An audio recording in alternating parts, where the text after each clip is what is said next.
Qadha semayang sebab buka puasa. Mana ada? Sangat Muhammad. Qadha semayang ni dua ya tuan-tuan. Terlupa dengan terlena. Dua ni qadha semayang. Terlupa dengan terlena. Payahlah ni tuan-tuan. Orang tak tahulah. Dia banyak fahaman-fahaman yang masuk bukan-bukan ni sampai kita. Saya buat video baru ni, saya kata, bila ada banyak sangat solat-solat kita yang kita tinggal, kemudian kita nak buat solat sunat, kita kena utamakan solat fardu kita yang kita tinggal berbanding solat sunat. Maksud keutamaan. Dalam keadaan Salih Muhammad, kita duduk bincang bab tu, ada seorang komen ni, mana ada qadha pada semayang yang sengaja tinggal. Di main pahaman itu pula susah kita. Dan Salih Muhammad, ada 3 pandangan tentang qadha solat.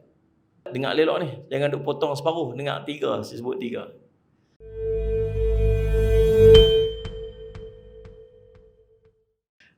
Dan Alhamdulillah saya kembali untuk kontrak tahunan saya tempat ni. Dan semoga perhimpunan kita diberkati oleh Allah. Tajuk hari ni tak mau berat-berat.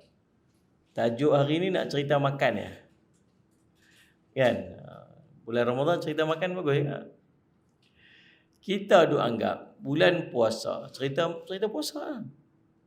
Tapi sebenarnya bulan Ramadan ini dia beyond, dia luar, dia lebih luas lagi daripada puasa. Puasa ialah satu amalan yang wajib kita buat dalam bulan Ramadan.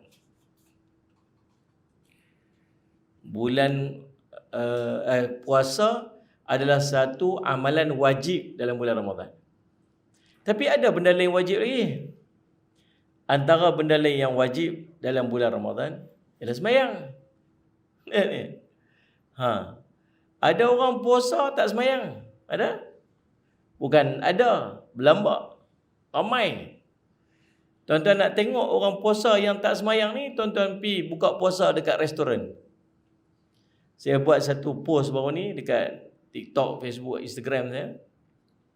Pasal saya pesan dekat tokai-tokai kedai restoran yang buka yang buat jamuan, yang bukan buat jamuan, yang buat jualan buka puasa. Kita tolonglah sediakan surau, musalla, tempat orang sembahyang.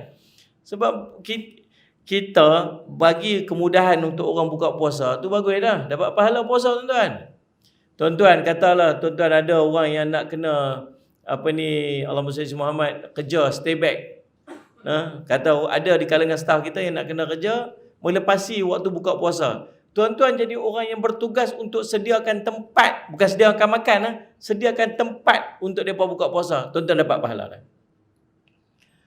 Sama macam kita sediakan tempat untuk orang semayang, sediakan tempat untuk orang sedekah. Tuan-tuan sediakan tempat untuk mereka buka puasa, bukan makan. Sediakan tempat je. Masuk kemudahan untuk orang buka puasa. Dapat pahala tak? Dapat pahala tak?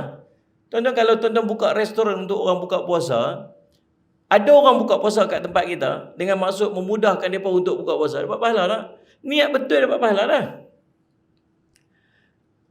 Tapi masalah dia apa? Duk kejar nak dapat kelebihan bagi orang buka puasa, tapi menjadi penyebab kepada orang meninggalkan Salih alaihi Muhammad kewajipan dia.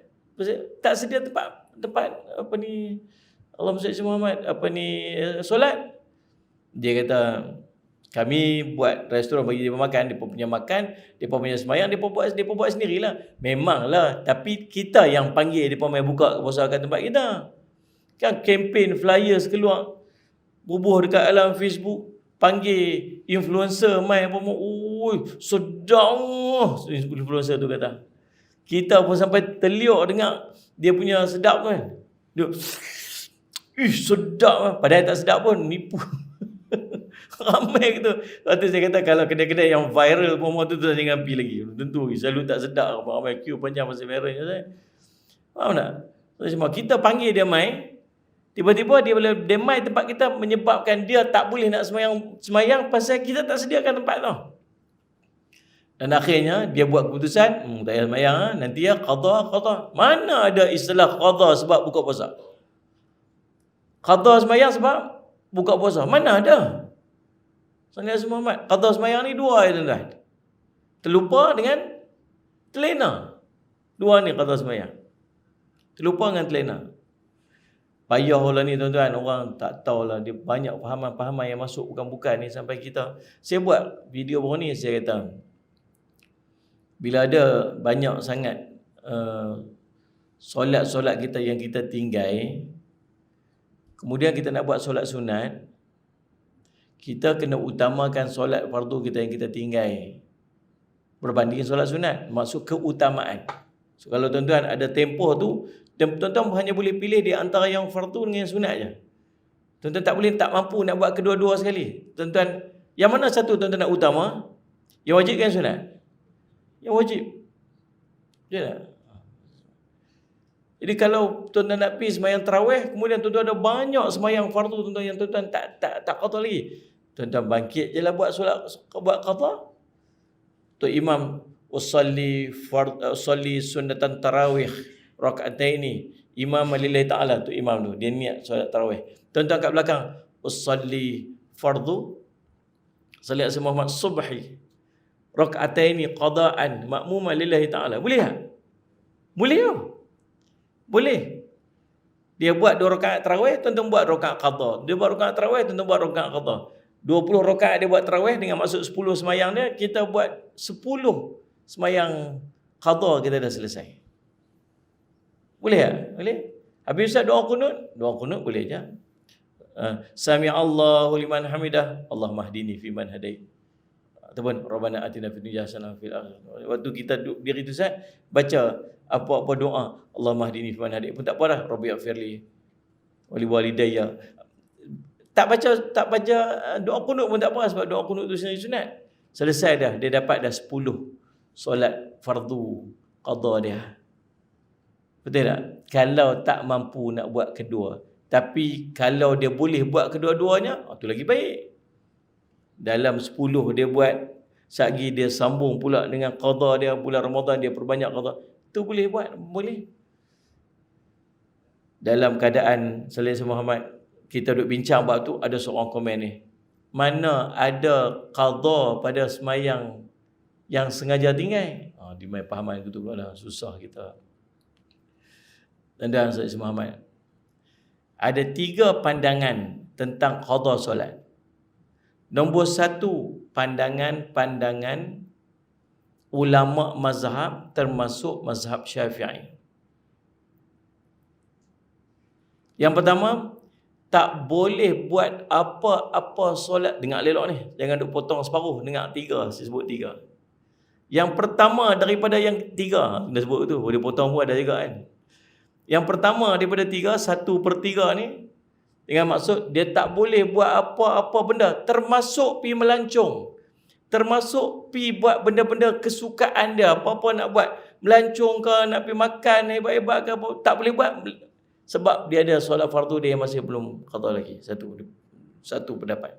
Pendapat kedua, dia masih boleh buat dengan syarat dia masih meraihkan solat-solat qada dia untuk dia buat.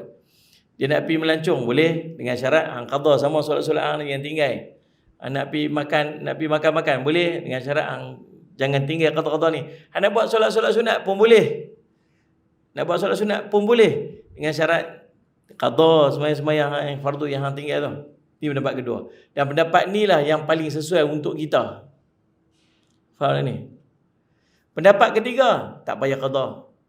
Ini pendapat kecil segelintir ulama Sallallahu Muhammad yang tak terikat dengan 2 mazhab, dengan ulama-ulama mazhab tadi ni.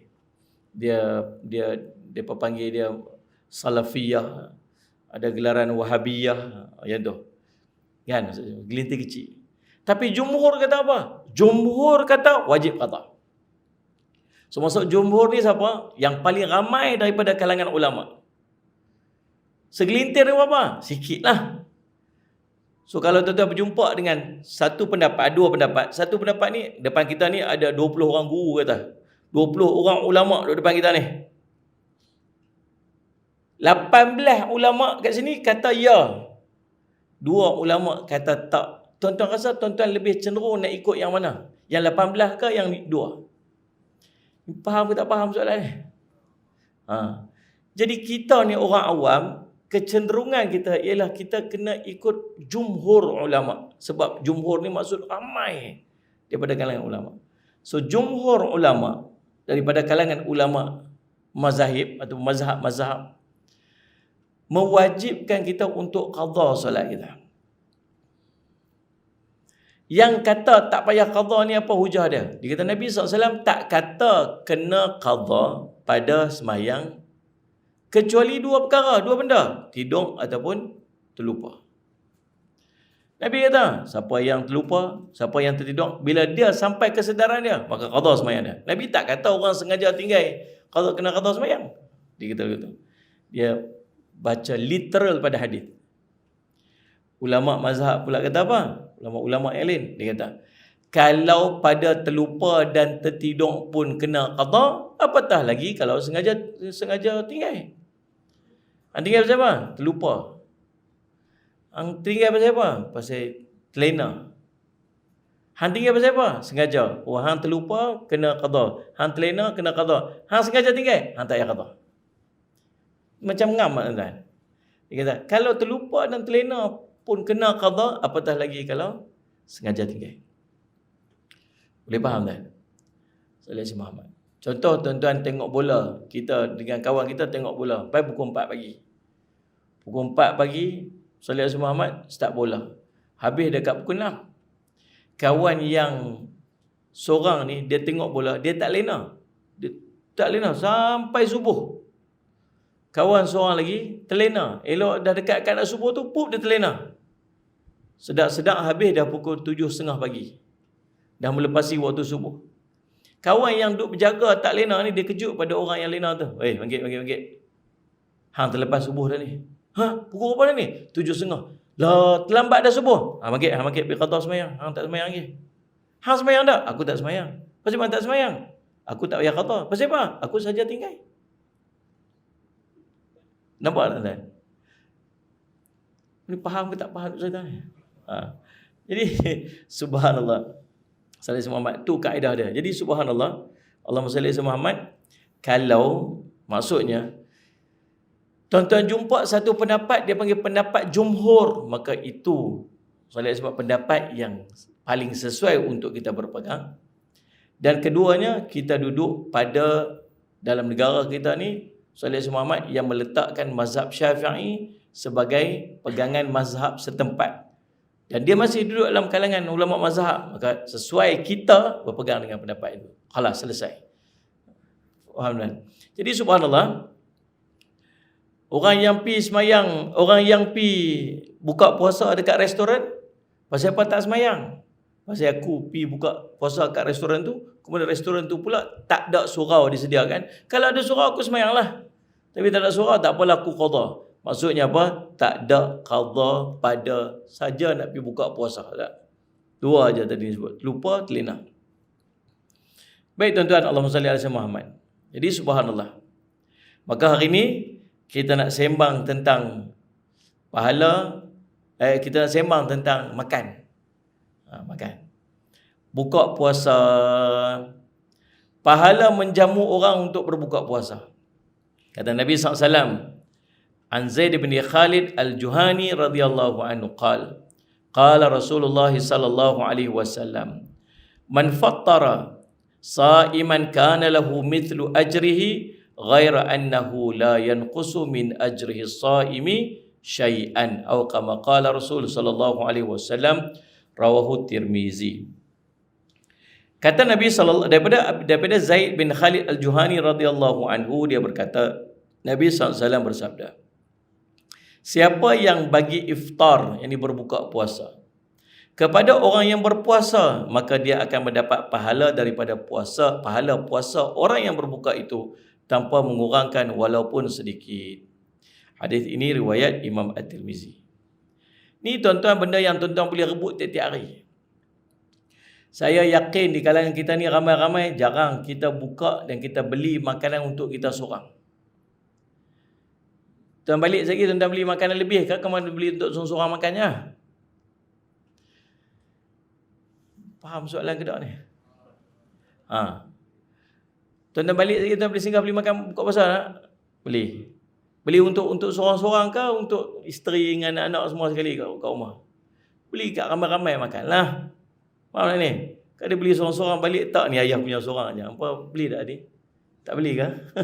Tak. Kita beli, ingat, lepas ni beli faham bahawa tu sedekah ke untuk orang berpuasa. Masuk ada pahala tak? Ada pahala. Tuan-tuan, banyak pahala yang tuan-tuan boleh dapat dalam bulan Ramadan kadang kita tak perasan. Tuan-tuan balik lagi. Teh ni. Balik awal sikit Kau balik sama awal sikit. Balik. Lepas tu singgah pasal Ramadan kan. Yang lupa niat. Saja aku tawaf. Pasal Ramadan ini 7 pusingan. Daripada ayak nyok sampai ayak tebu. Pusing. Sampai rumah. Malam pergi tarawih tu. 20 rakaat tarawih. 8 rakaat paling tidak lah tuan-tuan. Tu pun berkelih tak habis-habis lagi. Salawat Muhammad. Subhanallah. Tuan-tuan pergi sembahyang tarawih, tuan-tuan tengok pahala tuan-tuan nak pergi buat sembahyang tarawih tu, daripada rumah lagi tuan-tuan dah dapat lah. Kita ambil wuduk kat rumah. Kita siap pakai baju elok-elok nak pergi masjid. Betul tak ni? Kita buh ketayak atas kepala. Kita start motor pergi. Kita naik setiap perjalanan pergi. Tuan-tuan melangkah masuk ke masjid. Tuan-tuan niat i'tiqah dekat masjid. Tuan-tuan semayang qabliyah maghrib. Tuan-tuan semayang qabliyah. Tuan-tuan semayang tahiyatul masjid. Tuan-tuan semayang qabliyah pula. Tuan-tuan jawab azan lah. Tuan-tuan, macam-macam yang tuan-tuan buat sepanjang tu. Padahal tuan-tuan nak pergi satu benda yang apa semayang tarawih. Banyak benda yang kita dapat yang kecil-kecil, yang rincit-rincit dalam bulan Ramadan ni yang kita tak perasan pun kata kita dapat benda-benda tersebut. Bulan Ramadan nama dia. Sama balik lagi memang rutin kita dah. Setiap kali balik kerja, singgah saat dekat apa ni bazar ke apa kedai jual tu, nak bagi beli buka puasa untuk beli untuk siapa ni? Kami nak buka puasa. Kami itu siapa? Saya, isteri saya, anak-anak saya 3-4 orang. Tuan-tuan tahu tak, kita beli kat kita selesai untuk kita berbuka puasa. Tapi untuk isteri kita tu ada pahala sedekah kita untuk dia. Ada anak-anak kita ada pahala sedekah. Nabi kata apa? Allahumma salli Muhammad, man fatara sa'iman, siapa yang bagi benda buka puasa untuk orang berpuasa, maka kana lahu mithlu ajri ghaira innahu la yanqusu min ajri sa'imi syai'ah. Siapa bagi orang buka puasa, maka pahala baginya seperti orang puasa tu dan tidak dikurangkan walaupun sedikit. Pahala puasa isteri kita tumpang sikit. Pahala puasa anak-anak kita tumpang seorang sikit. Tu yang 3-4 orang aja. Kalau lagi banyaklah pahala puasa kita. Dan jangan anggap bagi buka puasa tu mesti sepinggan nasi. Siapa nak sponsor buka puasa ni seorang satu kepala, kita bagi satu kepala, kita ambil RM5. Tak ada lah RM5 ni. Satu kepala RM8, RM10 untuk dia buka puasa. Kita pun saya nak ambil 10 orang 10 orang. Bayang saya semat 100. Beli kurma tak apa dah. Bagi ayak seorang sebotol pun tak apa dah. Yang harga dia hanya RM1.5, hanya RM1 apa semua. Satu kotak kurma tu RM2. Dia ambil tu buka puasa. Dia buka puasa dengan kita buka yang kita bagi. Tu pahala dapat dah. Sebagaimana pahala puasa dan tak dikurangkan walaupun. Maksudnya, daripada seorang yang buka puasa ni, entah berapa orang yang boleh dapat pahala buka puasa tu daripada dia seorang. Dia seorang aku punya, apa jangan kacau dia. Dia ni soleh, dia baik sikit ni. Ustaz punya buka puasa saya cover. Yang siapa boleh sentuh dia. Dak ustaz tu punya buka puasa boleh di 10 orang dapat pahala puasa daripada ustaz tu punya buka puasa.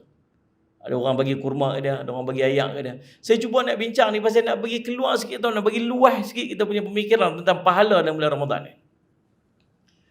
Faham tak tuan? Jangan menganggap kecil benda-benda kecil dalam bulan Ramadan ni. Saya semua Allah kecil-kecil lah. Allah dia tu pada bagi lah sikit-sikit kurma ikut. Dak walaupun sebiji kurma kata Nabi SAW. Antara orang yang paling banyak sekali dapat pahala tuan-tuan dalam bab ni tuan muslimat. Depa rajin. Depa lah pergi siap buat makan. Depa lah sagi pergi potong buah. Depa lah sagi pergi bancuh ayak. Depa lah sagi pergi buat apa semua. Depa bagi buat macam-macam. Nak sediakan orang untuk buka puasa. Dah bukan zakat buka puasa, sahur sagi. Dialah kejut kita bangun tidur. Dialah yang kejut anak-anak kita bangun tidur. Dialah yang siap masak nasi. Berapa banyak pahala seorang perempuan dapat. Tambah-tambah yang ingin kerja pula. Memang saya respect. Kerja lagi, balik kerja lewat lagi. Saya siap lagi perempuan. Subhanallah, letih mereka tuan-tuan, orang perempuan. Tapi pahala mereka dalam bulan Ramadan sangat banyak. Baik, subhanallah. Tu satu faham dah. Nabi kata apa? Siapa bagi orang buka puasa kepada orang yang berpuasa, maka dia akan dapat pahala daripada puasa orang yang buka tu. Tak kurang sikit pun pahala puasa dia, kita dapat sempurna. Dia dapat 10, kita pun dapat 10. Dia kata, cantik lah Ustaz, start esok saya nak bagi orang buka puasa dah. Lepas tu saya tak mau puasa lah. Dapat pahala sempurna. Pahala bukan puasa. Ni macam tuan-tuan semayang, dia panggil solat isyraq. Sebagai ulama kata tu solat duha. Siapa semayang subuh berjamaah sama dengan imam, main jemaah, kemudian duduk berzikir sampai terbit matahari, waktu isyraq tu, lalu dia semayang 2 rakaat, maka pahala baginya Salih Muhammad hajatul umrah tamatan. Dapat pahala haji dan umrah sempurna kata Nabi SAW. Kata, cantik tak payah pergi haji tak umrah. Pahala, dapat pahala sahaja seumpama tu. Kalau orang buat haji buat umrah dapat pahala 200, contoh nilai lah. Dia pun dapat 200 juga dengan dia buat amalan tu. Tapi tertunai dah haji pada dah? Tak lah. Kita bagi orang buka puasa, orang puasa buka puasa tu dapat 10 pahala contoh. Kita dapat pahala, kita pun dapat pahala 10 tu. Tapi kalau kita tak puasa, kita tak menunaikan hak puasa kat kita. Pahala tu dapat sebab orang tu, bukan pahala untuk kita buat puasa. Terjawablah tu. Baik, Allah masih selamat tuan-tuan. Jadi Allah masih selamat tu di antaranya. Pertama. Yang keduanya, yang ni pun satu benda yang tuan-tuan tolong ambil berat. Apa dia? Buka puasa sekali. Buka puasa sekali, maksud bersama-sama. Kata Nabi SAW, an Ummi Umarah binti Ka'bin al-Ansariyah, anna Nabi sallallahu alaihi wasallam dakhala 'alaiha faqaddamat ilaihi ta'aman faqala kulli faqalat inni sha'imatun faqala Rasul sallallahu alaihi wasallam inna as-sha'ima tusalli alaihi al-malaikatu idza ukila 'indahu hatta yafrughu wa rubbama faqala hatta yashba'u atau kama qala Rasul sallallahu alaihi wasallam, rawahu Tirmizi. Daripada Ummu Umarah binti Ka'ab al-Ansariyah radhiyallahu anhu, bahawa Nabi SAW datang menemuinya, kemudian dia pun menghidangkan makanan kepada baginda. Nabi SAW mai jumpa Ummu Umarah al-Ansariyah, namanya Nusaibah binti Ka'ab al-Ansariyah. Ini hebat ni wanita ni. Dia nama gelaran dia Ummu Umarah. Dialah yang pi waktu Nabi SAW kena serang dekat perang Uhud tu, dia ni ditugaskan untuk jaga batu tentera-tentera je. Tapi bila dia tengok orang mula attack Nabi, dia capai satu pedang, dia masuk dalam perang tu. Waktu orang tengah serang Nabi, dia tak tahu nak buat macam mana, dia ambil satu bendera musyrikin, dia koyak bendera tu. Dia kata, hai orang musyrik ni, bendera kamu ni, kemuliaan kamu. Dia koyak. Orang yang nak pergi serang Nabi, tak dia serang Nabi, patah balik serang dia. Lebih sebelah kesan tetak kat tubuh dia. Dia panggil Ummu Umarah Nusaibah binti Ka'ab al-Ansariyah radhiyallahu an. Anak dia nama Habib bin Zaid. Anak dia jadi utusan dekat Nabi SAW, pergi jumpa dengan Nabi palsu Musailamatul Kazzab. Musailamah Kazzab buat apa tuan? Ambil pisau dengan dia punya pegawai dia tu, potong daging, potong jatuh sumpuk sampai dia mati. Tu nak kata keluarga dia ni, keluarga dia panggil Nusaibah ataupun Ummu Umarah. Nabi SAW pergi jumpa dia, lalu dia pun hidangkan makanan dekat Nabi sallallahu alaihi wasallam. Allahumma salli ala Muhammad. Nabi datang berjumpa dengan dia, kemudian dia pun hidang makanan dekat Nabi sallallahu alaihi wasallam. Lalu Nabi kata apa? Jemputlah makan. Nabi jemput dia sendiri untuk makan. Lalu dia kata apa? Inni sa'imun, sungguhnya aku berpuasa. Aku tengah puasa ni. Maka Nabi SAW pun bersabda, sesungguhnya bagi orang yang berpuasa, apabila dia memberi makan apa yang ada di sisinya, maka para malaikat akan sentiasa berselawat, yakni memohon keampunan ke atasnya, sehingga orang yang makan selesai daripada makannya, atau barangkali baginda bersabda, sehinggalah mereka kenyang. Dia puasa, lepas tu ada orang makan bersama dengan dia. Sama ada waktu dia berpuasa, dia jamu orang makan, orang tu makan sampai kenyang, malaikat doa kat dia. Ataupun sagi, waktu dia nak buka puasa, ada ramai orang nak buka puasa sama-sama dengan dia ketika dia berbuka puasa tu. Maka apa dia akan dapat? Malaikat akan sentiasa berselawat, yang memohonkan keampunan kepadanya sampai orang tu semua kenyang.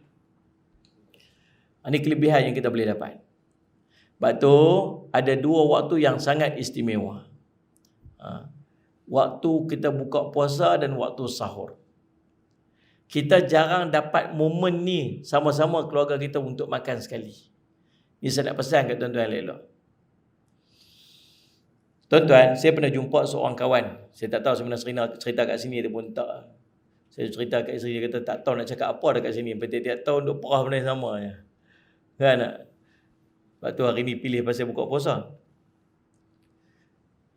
Jumpa seorang kawan. Dia ni tuan-tuan, dia pengusaha chalet dekat satu pulau Peranginan. Dia dah chalet. Waktu tu duduk tepi laut lagi saya ingat. Dia kata, Ustaz tu chalet tu mak saya punya. Kata, oh sebelah dia. Sebelah sana Ustaz tu chalet tu abang saya punya. Oh. Tapi Ustaz, kalau saya penuh chalet saya ni, saya tak akan hantar pergi dekat chalet mak saya.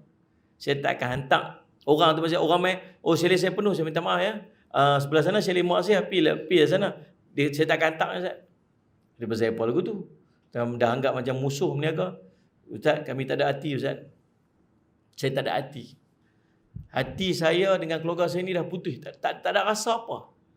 Abang-abang saya ni saya rasa macam dia tu orang asing ni. Pasal apa jadi macam tu? Saya tak tahu Ustaz. Cuma saya ingat Ustaz, waktu kecil-kecil kami ni, mak kami ni tak pernah ajak kami makan sekali. Tak pernah kami dalam waktu kecil kami makan bersama-sama. Betul lah saya ingat Nabi SAW kata, pada makan berjemaah itu ada barakah, berkat. Sebab tu antara amalan yang mak ayah kita duk buat dulu, yang sangat mak ayah kita jaga, ialah makan sekali. Ni waktu kita kecil-kecil tu kan. Yang duduk depan saya ni lebih kurang best saya ni. Tahun ni Alhamdulillah saya 18 tahun ni. Lebih gayang bayar tuan-tuan lah tu. Tambah 30. Tuan-tuan Allah saya semua Ahmad, kita waktu kecil-kecil, mak makan, ayah makan sekali. Balik sekolah, nak makan nasi, tunggu ayah mai duduk sekali baru boleh makan. Pagi-pagi nak pergi sekolah, ingat kalau kita nak pergi sekolah, mesti ayah kita ada. Duk ingat lagi cara ayah kita duk hirup teh dia. Kita teringat lagi, pasal kita duk ada sekali momen tu. Kita tahu mak kita punya masakan, apa yang dia suka kita makan, mak kita masak. Kita tahu semua momen tu, pasal kita selalu makan dengan mak ayah kita. Dan makan sekali, berkat ni tuan-tuan sekalian, makan sekali ni bawa kita ni, hubungan kita dengan mak ayah kita sampai hari ni tak pernah putus. Mak kita sakit, kita sedih.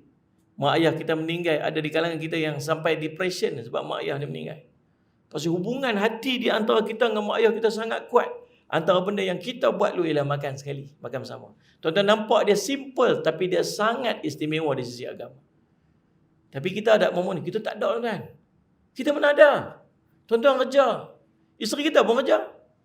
Anak-anak kita, tuan-tuan, dia makan tengah hari dengan siapa? Siapa yang suap anak kita makan? Bukan kita. Nah. Siapa yang mandikan anak kita? Tak. Saya duduk tengok pagi-pagi, saya pergi kuliah subuh. Suami isteri kerja.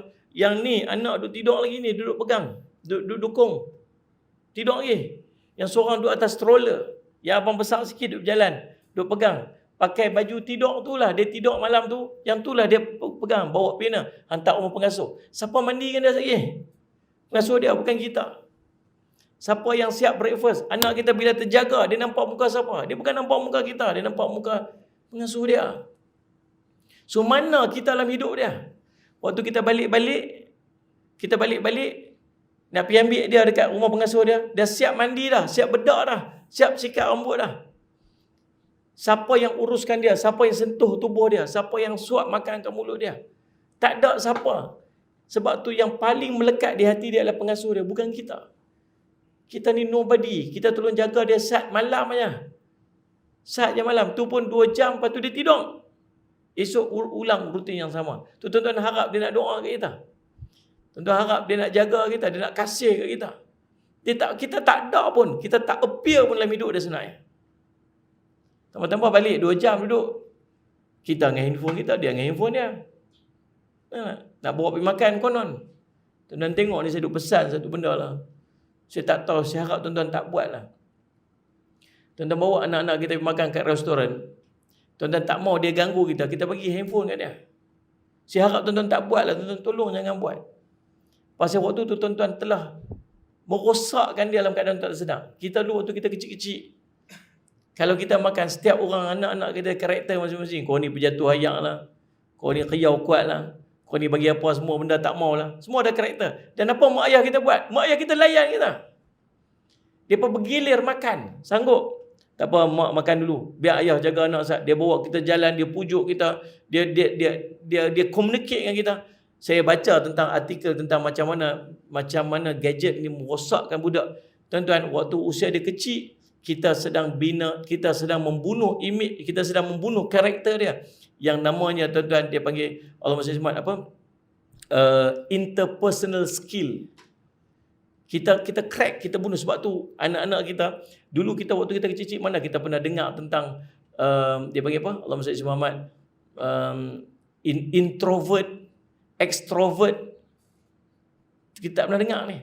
Kita tak pernah dengar tentang dia panggil Allah masih Muhammad, chronic anxiety. Tak dengar. Tak pasal apa jadi macam ni? Pasal orang dah tak ada karakter dia. Dia tak kerti nak communicate dengan orang. Pasal belajar untuk interpersonal skill ni waktu usia dia kecil. Dia sedang bangun. Waktu kita dulu kita keluar main. Kita bergaduh dengan kawan kita. Kita tembak-tembak kawan kita dengan senapang tu. Kita banyak kita berkeling. Semua tu membina kita punya communication skill, interpersonal skill. Tapi apa kita buat? Kita padam waktu dia untuk dia bina interpersonal skill dengan kita bagi benda tu habis. Rosak kan? Dia tak kerti nak bercakap dengan orang. Dia duduk sorang-sorang. Dengan kita pun tak ada. Kita langsung tak ada. Dah lah 2-3 jam duduk dengan dia sehari. Hendaknya tak ada. Allah bagi kita bulan Ramadan. Tuan-tuan suka tak suka, tuan-tuan akan berhadap dengan mereka dalam tempoh 2 waktu paling tidak makan sekali. Sahur dengan subuh. Sahur dengan buka puasa. Tapi sayangnya waktu ni pun kita lepas. Kita lepas. Kita siap makan, anak kita pergi ambil seorang dekat depan TV makan. Anak kita seorang lagi pergi makan tawana, duk main game. Ayah mana? Ayah buka puasa kat luar. Belah ni kurma, belah ni rokok. Allahu Akbar, Allahu Akbar. Nawaitu shauma ghadin. Bukan, waktu buka puasa. Itu puasa. Allah barik lana fima razaqtana wa qina azabannar. Rokok dulu ke kurma dulu? Rokok dulu kat puasa. Mak rokok puasa seorang-seorang kat dapur. Hilang. Padahal itu waktu bersama. Tuan-tuan tahu dah waktu tu, waktu makbul doa. Waktu paling makbul doa waktu tu. Ada 2 waktu yang makbul doa bergabung waktu tu. Nombor 1, bergabung doa Allahumma salli ala Muhammad. Orang yang berpuasa sehingga dia berbuka. Yang kedua, waktu kita sedang mengadap makanan, waktu duduk depan makanan tu, ni 2 waktu yang sangat makbul untuk doa. Sayang apa? Tak manfaatkan waktu tu. Sebab tu ambil masa Salih Muhammad untuk 10 minit, 15 minit sebelum buka puasa tu, duduk sekali tu. Angkat tanganlah doa, doa. Sebutlah tuan-tuan, baca doa sebab waktu makbul doa. Kemudian berkat pada makan sekali. Jangan tinggal tuan-tuan. Kita pun belajar hari ni, malaikat sedang menaungi kita. Malaikat berselawat kepada kita. Waktu kita sedang buka puasa ramai-ramai tu, malaikat selawat kat kita. Kemudian kita dapat berkat pula waktu tu. Kemudian Salih Muhammad, doa kita makbul lagi waktu tu. Jadi jangan lepaskan peluang istimewa makan bersama keluarga kita waktu berbuka puasa dan waktu bersahur. Boleh. Kemudian Allah Salih Muhammad, ada kalanya tuan-tuan sekalian, orang jamu kita buka puasa. Orang jamu kita buka puasa. Maka jangan lepaskan peluang untuk kita doa dekat dia bila dia jamu kita buka puasa. An Anas anna Nabi sallallahu alaihi wasallam jaa ila Sa'di bin Ubadah faja'a bi khubzin wa zaitin fa akala thumma qala Nabi sallallahu alaihi wasallam aftara indakum saimun wa akala ta'amakum al-abraru wa sallat alaikum al-malaikah. Daripada Anas bin Malik radhiyallahu anhu, Nabi SAW menemui Sa'd bin Ubadah radhiyallahu anhu, lalu Sa'd pun menghidangkan roti dan minyak samin kepada Nabi sallallahu alaihi wasallam. Maka Nabi pun memakan dia. Setelah itu baginda pun berdoa, mendoakan aftara indakum saimun wa akala ta'amakum al-abrar wa sallat alaikum al-malaikah. Telah berbuka di rumahmu orang-orang yang berpuasa, telah makan makananmu orang-orang yang baik, dan para malaikat pun turut berselawat, yakni memohon keampunan kepada kamu. Itu doa yang kita boleh panjatkan kepada orang yang bagi kita buka puasa. Tak hafal Ustaz, doa baik-baik sudahlah. Ya Allah, alhamdulillah, terima kasih banyak. Semoga Allah berkati kehidupan hang. Semoga Allah berkati. Janganlah sampai tinggal dia kosong lagu tu bila dia sedekah ke kita, dia jamu kita makan. Allah, semoga Allah berkati kat hang. Semoga Allah ampun dosa-dosa hang. Mana ni? Yang jenis orang susah juga kadang-kadang kita. Semoga Allah ampun dosa hang. Awak aku dosa banyak sangat kah? Payah sangat nak sebut itu. Doa passion. Jadi subhanallah, dan doakan doa yang baik-baik. Antara doa yang Nabi SAW sebut waktu Nabi SAW dijamu makan, Nabi SAW mendoakan aftara indakum as-saimun wa akala ta'amakum al-abral wa sallat alaikumul malaikah. Telah berbuka di rumahmu orang-orang yang berpuasa, telah makan makananmu orang-orang yang baik, dan para malaikat pun turut berselawat ke atas kamu. Allahumma salli ala Muhammad. Baik tuan-tuan yang dirahmati oleh sekalian, Allah sebab tu berapa amalan atau berapa keadaan yang boleh kita Allahumma salli ala Muhammad buat waktu kita nak buka puasa, ajak orang untuk buka puasa sama-sama dengan kita. Ambil manfaat sungguh-sungguh Ramadan kali ini.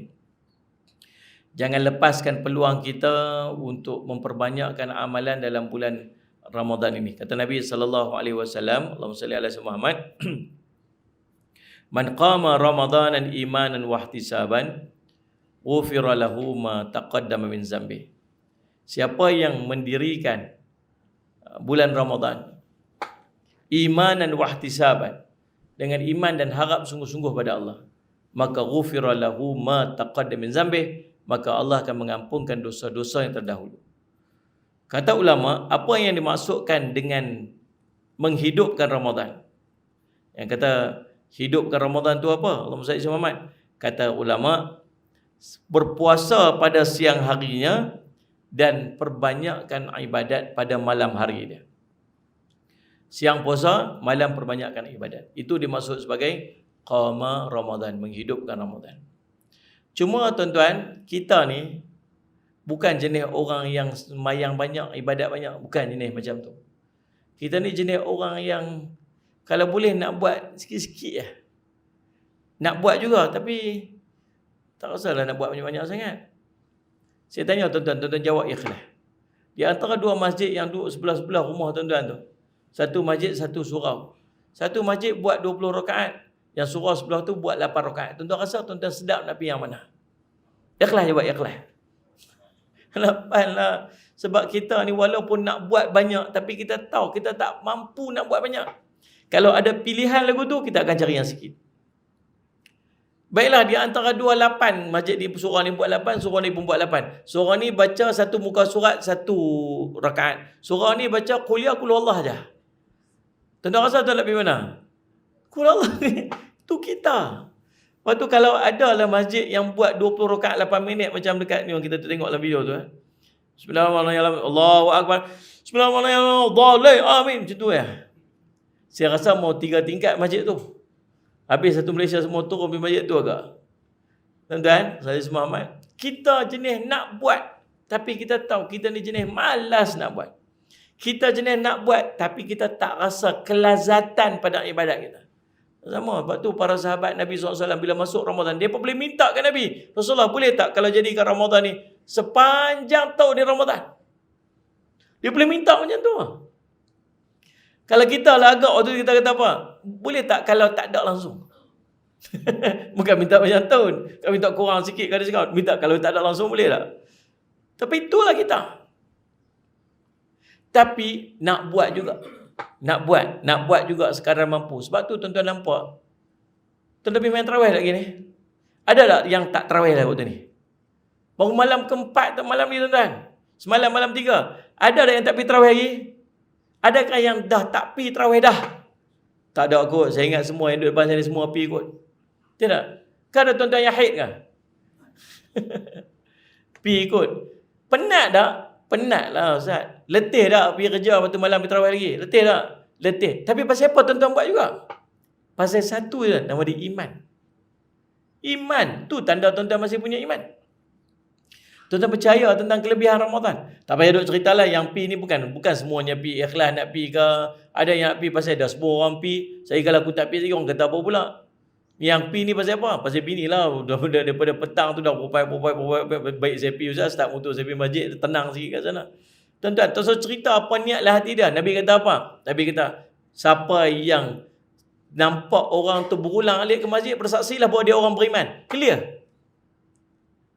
Pi sebab apalah nanti yang Tuhan punya pasal. Tapi dia pi masjid, dia orang beriman. Kalau tak pasal iman, bini duk beletak-beletak start motor. Abang kata pi masjid padahal pi kedai mamak. Boleh tak? Boleh lepak duduk kat situ, tengok bola. Tengok Gusti pun masa orang balik masjid, kita boleh masjid. Boleh dah buat itu? Boleh aja. Tapi dia pi mana? Dia pi masjid juga. Itu menunjukkan bahawa dia masih punya iman. Tapi macam mana nak dapat yang nama dia pengampunan di sisi Allah? Man qama Ramadan imanan. Tang iman tu mudah-mudahan ada lah tu. Yang pergi solat tarawih tu sampai berapa rakaat tu walaupun tak boleh nak buat macam orang lain. Saya selalu kata, bagilah mayang banyak-banyak sikit. Semayang bagi banyaklah sikit. Dah banyak sikit pula. Mayang bagi banyak sikit. Bagi lebih sikit. Lebih pada biasa maksud dia. Kalau tuan-tuan boleh buat 20, buatlah 20. Buat macam ni lah tuan. Tuan duduk je. Istirahat betul-betul ni. Kalau tuan tak larat, nak bagi perhabis. Kalau tuan-tuan rasa tuan-tuan tak larat nak buat, tak larat lah nak ikut imam sampai imam tu duduk semayang kat masjid panjang sangat Ustaz baca. Tuan-tuan pergi semayang, tuan-tuan imam buat 8, sehari tuan-tuan buat sempurnakan 20 tu dengan tuan-tuan duduk je.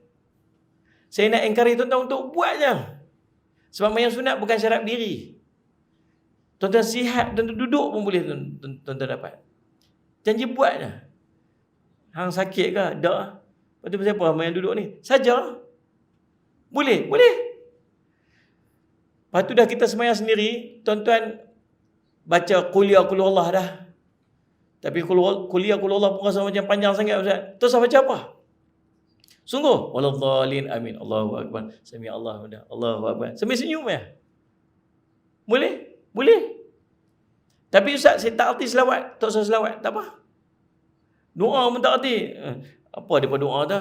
Allahumma inna nas'aluka ridhaka wal jannah wa na'udzubika min sakhatika wan nar. Allahumma innaka afuwwun karimun tuhibbul afwa. Tak erti lah Ustaz. Tak usah baca. Tak usah baca. Janji buat bagi jadi banyak semayang kita lebih daripada biasa. Tapi duduk pun tak larat Ustaz. Apa baring? Baring kat belakang 20 orang baring. Geng AJK semua baring. Muat tak larat itu. Buat. Sah semayang. Sah kan? Sebab semayang sunat. Baring pun sah. Cuma baring dapat pahala separuh pada duduk. Duduk dapat pahala separuh daripada berdiri. Nak dapat pahala banyak, berdirilah. Tapi duduk pun tak apa. Baring pun tak apa cerita dengan mayang sunat ni. Dalam kereta pun boleh buat. Saya pun berapa kali saya buat dalam kereta. Main tarawih sungguh. Duduk rushing nak pergi setempat. Nak kejap pun juga bagi jadi 20 tu. Kalau kami duduk pergi ceramah kata-kata ni, biasa memang dia akan buat 8 je sebab lepas tu dia ceramah. Saya akan berderas dengan seorang-seorang. Sebab nak jaga, nak bagi. Sebab kita dulu main-main tuan-tuan. Dulu kita buang tu je. Dulu mayang tarawih pun tak. Dulu kita apa tak. Ni dah Allah bagi sikit hidayah kita ni tuan-tuan. Buat bagi banyak sikit lah. Lepas habis, duduk seorang-seorang. Allahu akbar semayang. Itu dalam kereta. Boleh mayang dalam kereta. Nak balik raya. Dah 10 akhir Ramadan pula tu. Sayang kalau terlepas tarawih waktu tu. Dalam kereta. Kalau isteri boleh bawa, bagi dia bawa ke, ataupun lagu mana ke, seorang duduk kat depan, 2 orang, 3 orang kat belakang anak-anak kita. Saya Muhammad tu pun kita jadi imam boleh, tu semua bawa kita boleh. Allahu Akbar. Bismillahirrahmanirrahim. Alhamdulillahirabbil alamin arrahmanirrahim. Maliki. Pusing sering tu. Maliki yaumiddin. Iyyaka na'budu wa iyyaka nasta'in. Ihdinas siratal mustaqim siratal ladzina an'amta 'alaihim ghairil maghdubi 'alaihim waladdallin. Amin. Bismillahirrahmanirrahim. Qul ya ayyuhal kafirun. Sampai habis. Allahu Akbar. Sami Allahu liman hamidah. Allahu Akbar. Allahu Akbar. Allahu Akbar. Allahu Akbar. Bismillahirrahmanirrahim. Alhamdulillahirabbil alamin. Boleh ya tuan-tuan? Relax ya. Tak selalu sujud sampai lepas steering tadi. Allahu Akbar. Relax ya. Assalamualaikum warahmatullahi. Assalamualaikum warahmatullahi. Anak kita belakang. Allahumma salli ala Muhammad. Sallallahu alaihi wasallam. Allahu Akbar. Bismillahirrahmanirrahim. Dah tambah 2 rakaat. Habis 20 rakaat gitu ya. Janji tuan-tuan usaha untuk buat bagi banyak. Boleh tuan-tuan, saya Muhammad. Cumanya dalam hadis tu cerita apa? Imanan, insya-Allah kita buat tuan-tuan iman. Wahtisaban. Empat ni. Apa maksud wahtisaban ni? Harap. Harap macam mana? Haraplah walaupun dalam penuh kedhaifan dan kelemahan segala amalan yang kita buat dalam Ramadan tu, harap Allah terima. Harap juga ya Allah terimalah. Baca Quran, nak baca Quran, orang baca Quran sehari 1 juzuk, aku dapat 1 muka. Ya Allah, takat tu je aku larat buat. Ya Allah, tolong terima. Orang buat macam orang buat tarawih sampai seronok, depa dekat Indonesia sehari salih alaihi Muhammad khatam 30 juzuk. Sehari khatam 30 juzuk, sehari khatam 20 juzuk. Depa boleh ikut masjid tu penuh kan? Sehari 30 juzuk, satu malam tarawih. Kita 1 malam 1 juzuk pun tak lepas. Kalau 1 malam 1 juzuk maksud satu rakaat 1 muka surat. 20 muka surat habis 1 juzuk. Pun tak lepas kita ni. Orang dapat lazat tu, kita tak dapat. Kita buat takat mana kita mampu buat je. Harap Allah terima. Mudah-mudahan dengan iman dan harap ni ghufira lahu ma taqaddama dzambih, maka Allah akan mengampunkan dosa-dosa kita yang telah lalu. Tuan-tuan, itulah pesanan-pesanan daripada saya. Kita bincang hari ini tentang buka puasa, tentang jamu orang buka puasa, tentang makan ramai-ramai sama-sama dengan ahli keluarga. Kita bincang tentang doa yang kita boleh panjatkan kepada orang yang bagi kita makan, dan kita juga bincang tentang bersungguh-sungguh untuk perbanyakkan solat-solat kita dalam bulan Ramadan, insya-Allah. Cukup sekadar tu, saya minta ampun, minta maaf salah dan silap. Mudah-mudahan jadi manfaat pertemuan kita pada hari ini. Aqulu qouli hadza wa astaghfirullah li wa lakum. Wassalamualaikum warahmatullahi wabarakatuh. Bismillahirrahmanirrahim. Alhamdulillahirabbil alamin. Wassalatu wassalamu ala rasulil amin. Sayyidina Muhammadin wa ala alihi washabihi ajma'in. Allahumma faqihna fid din wa 'allimna ta'wil. Waj'alna min ibadika salihin wa hdina siratal mustaqim. Allahumma arina haqqa haqqan warzuqna ittiba'ah wa arina batila batila warzuqna ijtinabah. Sallallahu ala sayyidina Muhammadin wa ala alihi wasahbihi wasallam. Alhamdulillah. Kita jumpa lagi tahun depan. Insya-Allah.